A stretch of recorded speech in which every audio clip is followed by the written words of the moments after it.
Halo,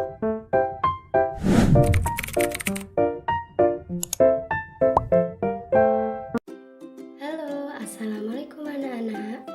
Bertemu lagi dengan saya, Intan Febiola Karisma Santi. Hari ini kita akan belajar pembelajaran kelas 4, tema 6, subtema 1. Sebelum belajar, kita berdoa terlebih dahulu yuk. Berdoa, mulai. Berdoa selesai. Hari ini kita akan membahas materi Aku dan Cita-citaku, siklus hidup makhluk hidup. Tujuan pembelajaran yang akan kita capai pada pertemuan hari ini adalah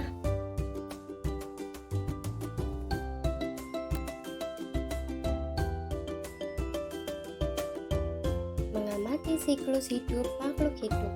Di dalam siklus makhluk hidup terjadi yang namanya pertumbuhan dan perkembangan.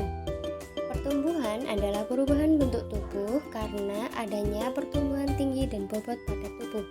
Sedangkan perkembangan adalah proses pematangan fungsi alat tubuh seperti alat perkembangbiakan, kemampuan bergerak, kemampuan bicara, dan kemampuan berpikir. Anak-anak, di antara kalian ada nggak sih yang punya hewan peliharaan?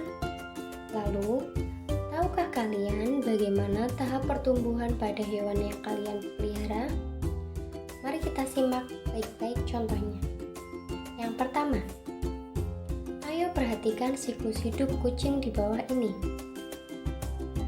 Siklus hidup kucing dimulai dari kucing beranak, kemudian anak kucing, lalu anak kucing tumbuh menjadi kucing muda dan menjadi kucing dewasa.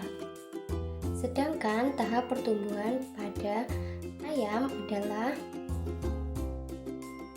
dimulai dari ayam bertelur, kemudian telur pecah menjadi anak ayam. Anak ayam tumbuh menjadi ayam muda dan tumbuh lagi menjadi ayam dewasa. Dari penjelasan tadi, bisa disimpulkan bahwa ayam dan kucing tidak mengalami perubahan bentuk pada setiap tahap siklus hidup. Hewan tersebut hanya mengalami perubahan ukuran tubuh menjadi tambah besar. Jadi, ayam dan kucing tidak mengalami metamorfosis dalam hidupnya.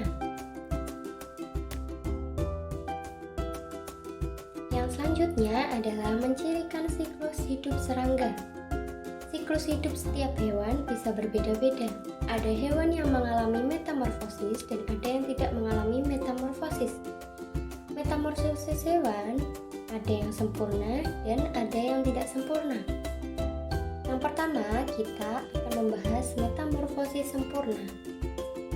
Metamorfosis sempurna terjadi apabila hewan mengalami perubahan bentuk pada setiap pertumbuhan dan perkembangbiakannya. Hewan yang mengalami metamorfosis sempurna salah satunya yaitu adalah kupu-kupu. Metamorfosis pada kupu-kupu. Metamorfosis kupu-kupu dimulai dari kupu-kupu bertelur. Setelah itu, telurnya menetas, keluar menjadi ulat atau larva.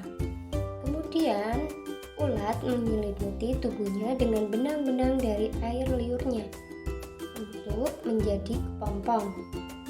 Di dalam kepompong, tubuh ulat akan berangsur berubah lalu menetas menjadi kupu-kupu.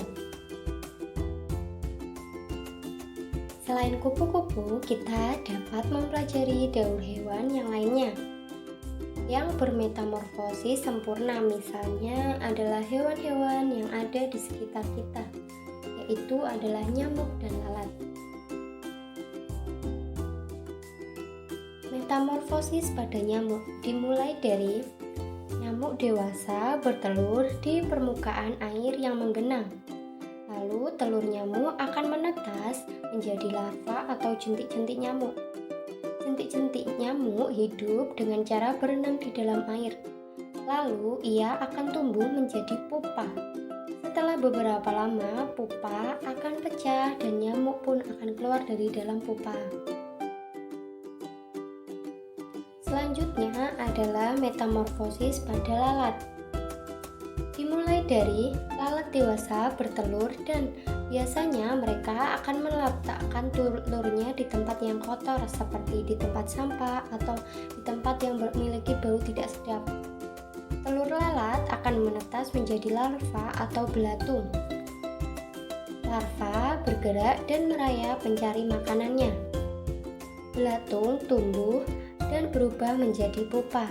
Setelah beberapa hari, pupa akan berubah menjadi lalat dan mencari makanan di tempat yang mengeluarkan bau tidak sedap. Pembahasan selanjutnya adalah metamorfosis tidak sempurna. Metamorfosis tidak sempurna apabila hewan mengalami perubahan bentuk hanya pada tahap pertumbuhan dan perkembangannya. Hewan yang mengalami metamorfosis tidak sempurna contohnya adalah belalang.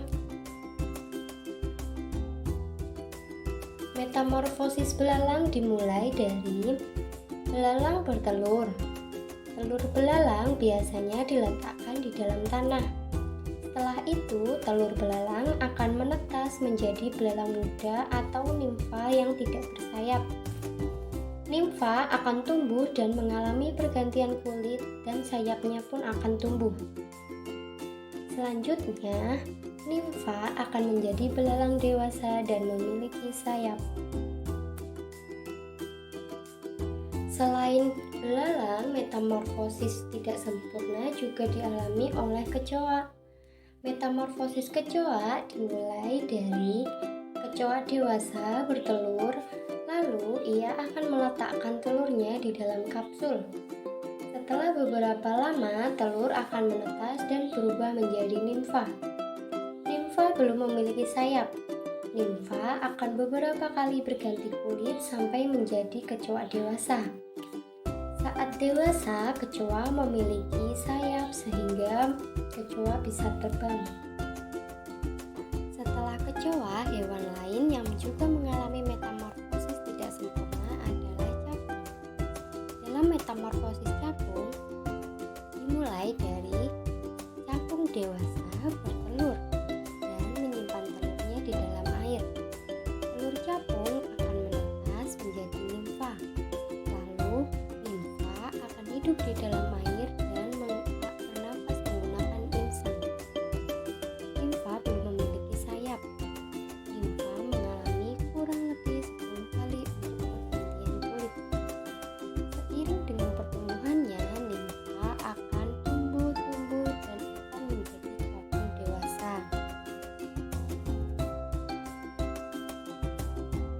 Selain capung, jangkrik juga bermetamorfosis secara tidak sempurna. Metamorfosis jangkrik dimulai dari jangkrik dewasa bertelur dan meletakkan telurnya di atas tanah. Setelah menetas, nimfa akan keluar dari cangkang telurnya. Nimfa akan mengalami 5 kali pergantian pada kulitnya. Setelah nimfa mengalami pergantian kulit, yang terakhir nimfa akan tumbuh menjadi jangkrik dewasa. Dan jangkrik dewasa akan memiliki bulu yang lengkap dan lebat.